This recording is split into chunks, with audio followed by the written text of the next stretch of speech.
Hey, it's Kelly with RV Wholesalers. Today I'm going to do a walkthrough on a Rockwood Mini Lite 2306. You can see this one here is in the Sapphire Edition, which gets you the aluminum wheels, the oyster fiberglass, and the frameless windows. This right here, this bracket's for your outside grill, which is on the inside. You just set that on here. Comes a little table, set that on here. And right in here you have a quick connect gas line, which runs right off your propane line. So you can pull that out and it's just a quick connect there.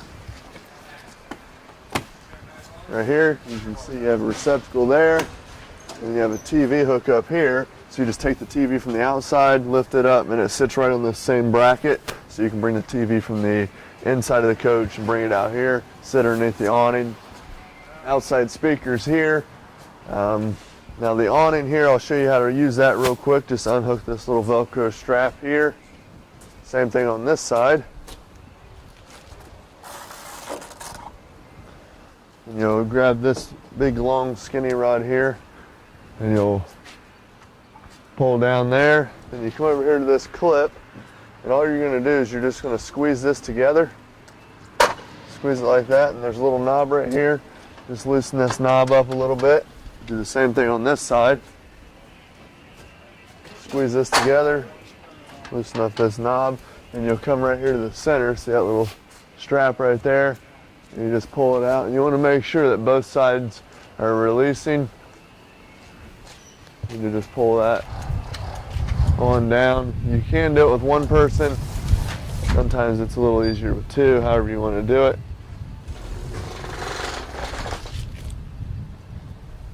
Okay.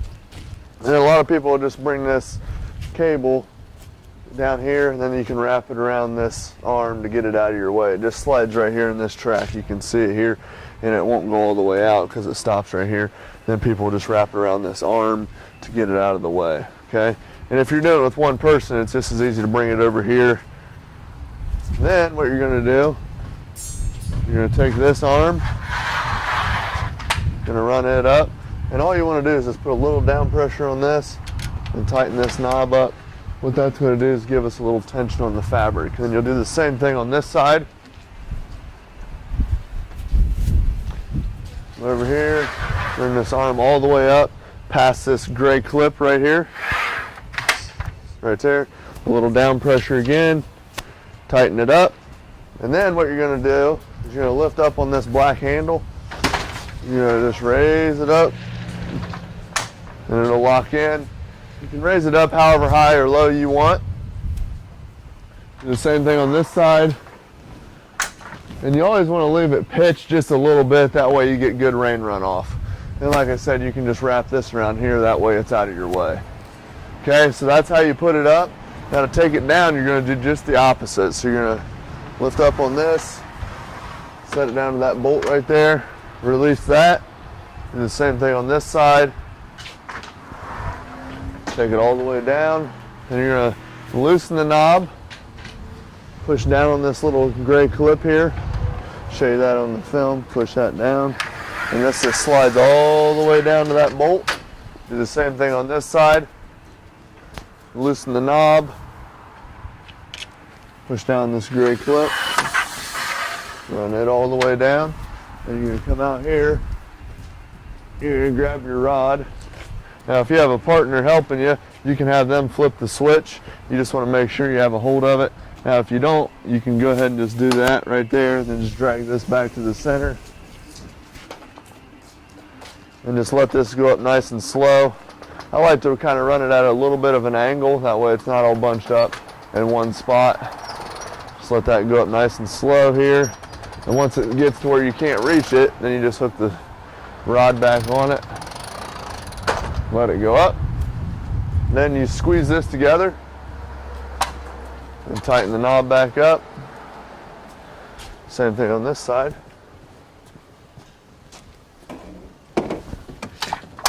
Squeeze it, tighten it, then you'll just put your Velcro straps back on. That way it doesn't release or anything while you're going down the road. So pretty easy there. Once you get it done, do it a couple times, it'll be fairly easy for you. Okay, this right here is the exhaust for your furnace. So when you have your furnace on, this will produce some heat, so you don't want to touch it, but you can put your hand close to it just so you know that it is producing heat. What we'll have here is your stabilizer jack rod. You have 4, 1 on each corner. These are just to stabilize the coach so it doesn't rock back and forth when you're inside walking around. It's not to change the tire or level the coach. So all you'll do is you'll hook this on here and you just crank it down, and once it hits the ground, go about another half turn, then you're all set to go.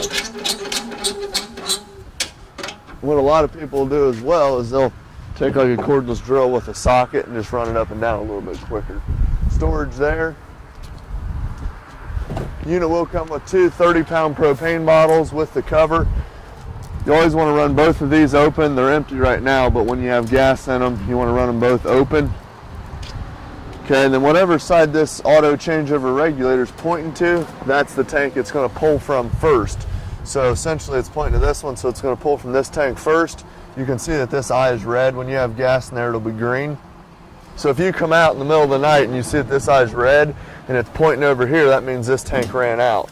Now it'll automatically switch over to this tank, but once you see that eye is red, you just turn it and then have it pull from this tank. Then you can close this bottle off, take it off, and go get it filled up. That way you never run out of gas. You don't want to run it straight down because then it lowers both tanks at the same time, and then when you're out of gas, you're out of gas. Loading light here, little switch on the bottom for you. You can see in here in your storage compartment, this is just a little silverware dish there. This is going to be the table for your grill. I was showing you on the other side.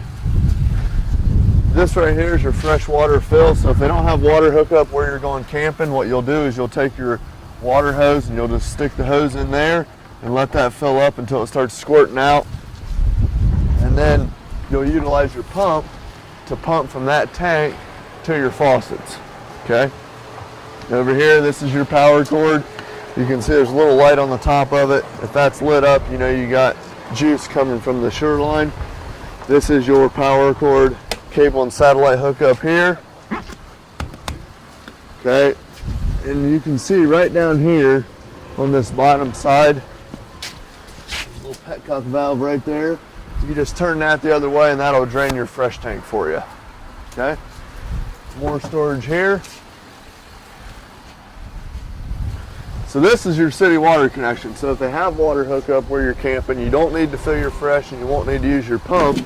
All you do is you screw your water hose into here.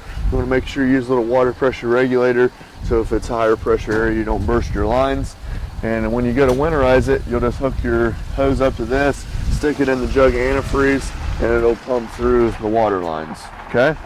Down here, you have your sewer hookup. So the 3-inch one here, 1.5 inch there. One has a gray handle, this one has a black. So this is your black tank, that's your gray valve. Black is just your toilet, gray is your sinks and your shower. Out's open, in's closed. Okay, so what you want to do after you've been camping, you'll hook a sewer hose up to here, put the other end into the dump station, and you always pull your black valve first, let it run through, close it, and then pull your gray. What that's going to do is it's going to rinse out your sewer hose for you. Okay, this here is the lowest point in your hot and cold water line, so when you winterize it, just take these off and it'll drain out there. The red one for the hot, blue one for the cold. This is your 6-gallon gas electric Dsi water heater.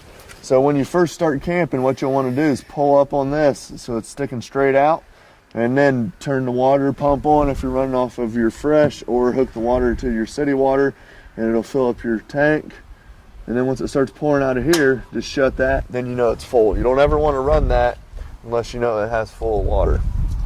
The switch on the inside is for gas. There's a little on-off toggle switch right down here for the electric side of it. These are the 2 resets for the electric side as well. Rear ladder here for maintenance, outside shower, hot and cold just like at home.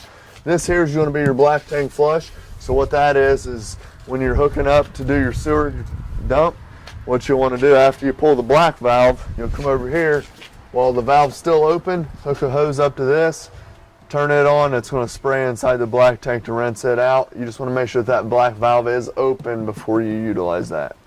Okay? All right, we'll go check out the inside. All right, so here on the inside you can see the first thing you want to do when you go camping is go up front, turn both gas bottles on like I told you. Come here to your cooktop, just lift this up.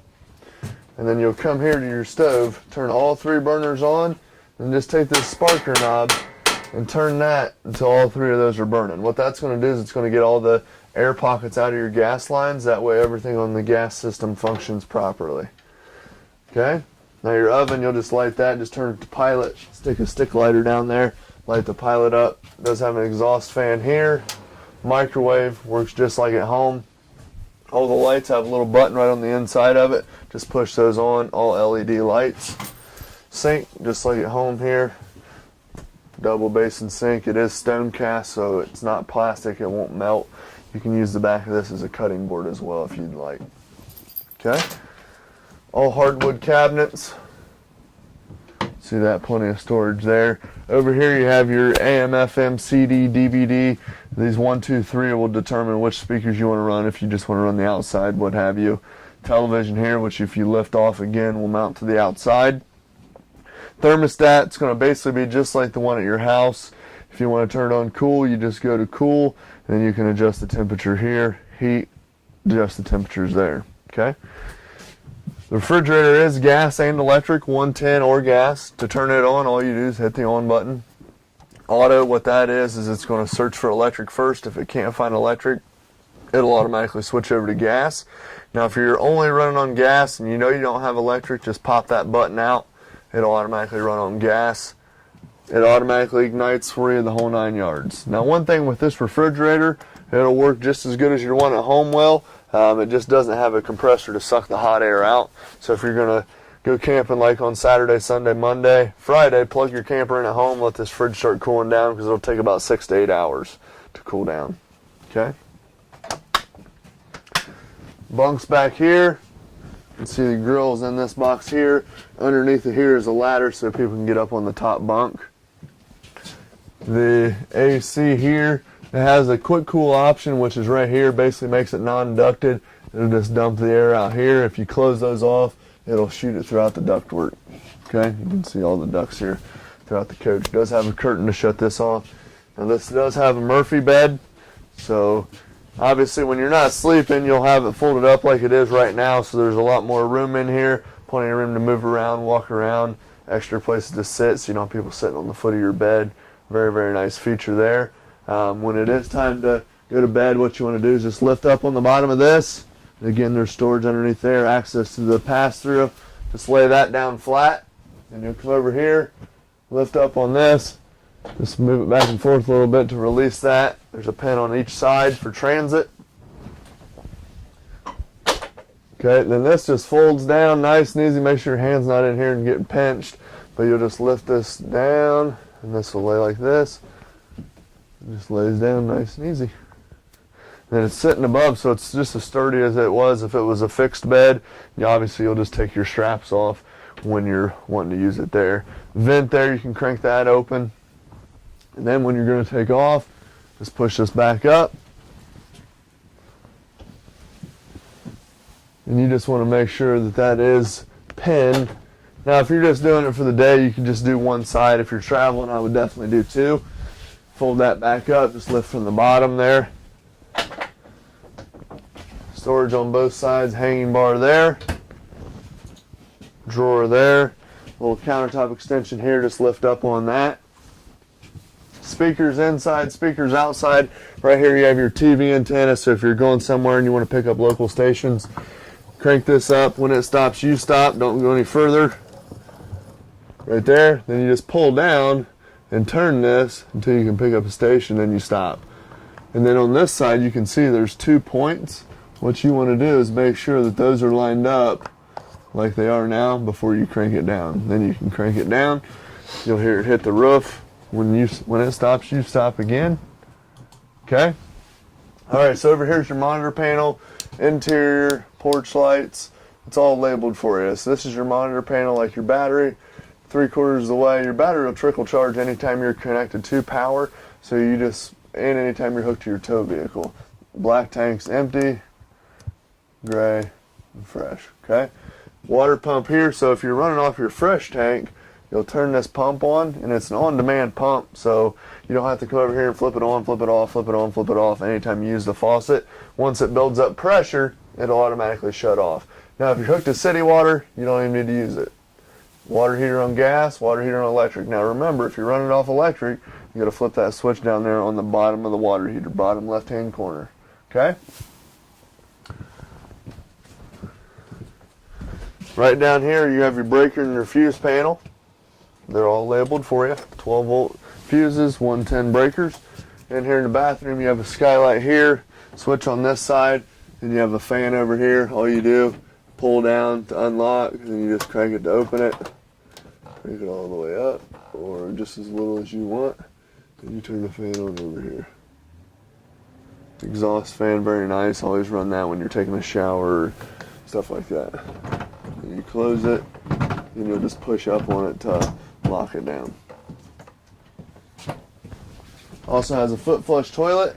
Push that down, will flush the toilet. If you just push it down partial way, it'll release some water in there. You always want to leave a little bit of water in there just to make sure that that seal is nice and pliable. Plenty of storage here. Nice big pantry, hanging bar across the top as well if you want to utilize that. But if you have any questions, don't hesitate to give us a call, 877-877-4494. Thanks a lot.